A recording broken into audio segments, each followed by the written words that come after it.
Metre steel की मोटाई है, जैसे स्टील से जिससे बना है ना, उसकी मोटाई कितनी दे रखी है? 0.25 सेंटीमीटर स्टील की मोटाई है, जो मतलब जिस स्टील से वो बना है उसकी मोटाई दे रखी है, कितनी है? लिख देंगे आप, स्टील की मोटाई कितनी है? बिल्कुल 0.25 सेंटीमीटर, बिल्कुल छोटी सी मोटाई है वो है। और इसकी आंतरिक त्रिज्या दे रखी है बेटा, आंतरिक त्रिज्या तो यही होगी, ये कितनी है? 5 सेंटीमीटर। लिखेंगे आप आंतरिक त्रिज्या बराबर 5 सेंटीमीटर। ठीक है, तो बाहरी त्रिज्या क्या हो जाएगी बच्चों? इसकी बाहरी त्रिज्या क्या हो जाएगी? बच्चा बता सकता है?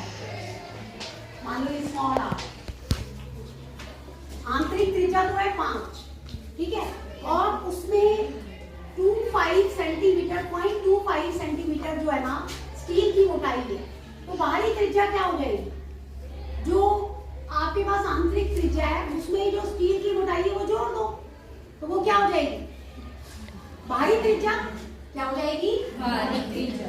तो बाहरी त्रिज्या हो जाएगी 5 प्लस 0.25 सेंटीमीटर। इसका मतलब बाहरी त्रिज्या को कट आ गया, ये क्या हो गई? 5.25 सेंटीमीटर। ठीक है, पॉइंट हटाना चाहे तो हटा सकते हैं हम, बटा क्या कर दो 100, वो हम क्या पीछे 200 आ जाएगा। अब काट लो, 25 चौका 25 दूनी 50, 2 बचा, 25 एकम 25, ये भी 21/4 सेंटीमीटर। आपको कटोरे का बाहरी वक्र पृष्ठीय क्षेत्रफल ज्ञात करना है। कटोरे का बाहरी वक्र पृष्ठीय क्षेत्रफल, अर्धगोलाकार कटोरी है तो वक्र पृष्ठीय क्षेत्रफल क्या हो जाएगा? 2πr²। बाहरी चाहिए तो बाहरी त्रिज्या यूज करेंगे, कैपिटल आर आ जाएगा, तो वैल्यू डाल दें आप 2 गुना 22/7 गुना 21/4 का वर्ग। उसको ऐसे लिखेंगे 2 गुना 22/7 21/4 गुना 21/4, 7 या 21, 2 दूनी 2 से 11। ऐसी कैलकुलेशन तो हम पहले भी कर चुके हैं। 11 गुना 63, 21 दिया 63 और बटा 4, फिर से कर लो, 11 दिया 33, 3 यहाँ से 11 से 66 और 3 69, 693/4 वर्ग सेंटीमीटर। चाहे तो हम इसको पॉइंट में भी बदल सकते हैं, बदल लो, 693 को अंदर रखो, 4 से भाग करो, 4 एकम 2 ऊपर से 9, 4 सते 28, 1 3 4 दिया 12, 1 0 4 दूनी 8, 2 0 4 बजे 20, 173.25 वर्ग सेंटीमीटर। इसकी त्रिज्या r है, स्मॉल r, व्यास 2r हो जाएगा, व्यास क्या हो जाएगा 2r। आपको ये क्या रखा है?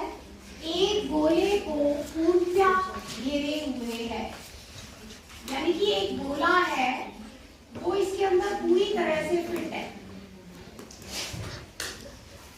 एक गोला है वो इसके अंदर क्या है बच्चों? पूरी तरह से फिट है। समझ गए बात? तो आपको ये कह रखा है कि गोले का पृष्ठीय क्षेत्रफल बताओ। पहले भाग में गोले का,